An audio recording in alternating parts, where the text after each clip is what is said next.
All right, zip it up. Hey, it's Emma from Rhythm, and in this video, we're gonna pack a snowboard bag.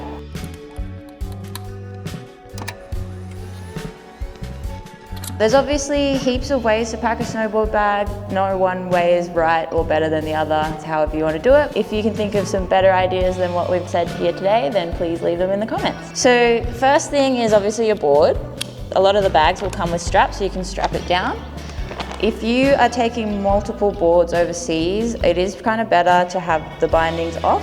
Make sure if you're piling them on top of each other, it's kind of nice to have a little layer like a towel or something in between in case you've got the wacky stomp pads and they will scratch the bottom of your base. So once your board's in, I generally put my boots in the bottom near where the wheels go, and I just slot them in like this.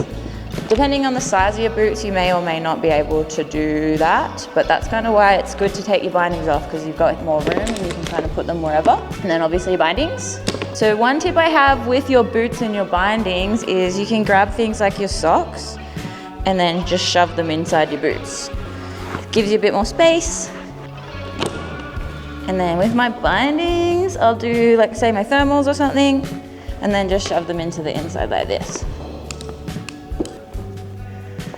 Okay. I also like to make sure all the buckles are done up nice and neat. Things like my goggles, which are a little bit more delicate, I generally will put them inside my helmet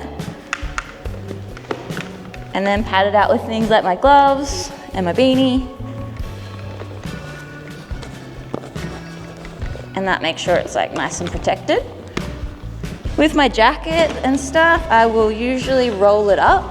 So I fold it all in like this, and then I just roll it up into the hood.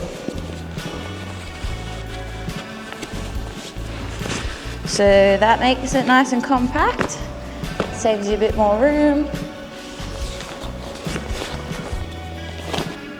And then do the same with anything like your hoodies and your fleeces. You could probably put them on top of like things like your bindings to just protect them a little bit more. Obviously this is like the basic kind of thing that you would take. You may have more, you may have less, but this is a good general starting point to packing your bag.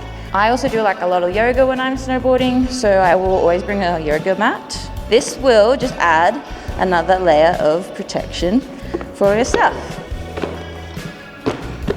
You can see here that I have heaps of room left. If you are traveling overseas, in particular if you don't have a board in your board bag, which I'm not sure why you would have that. If you don't have it packed well, it's gonna be a little bit floppy and it's just gonna make it harder to wheel around the airport. So just make sure you're packing your bag out nicely so that it isn't floppy. Okay, now we can zip her up.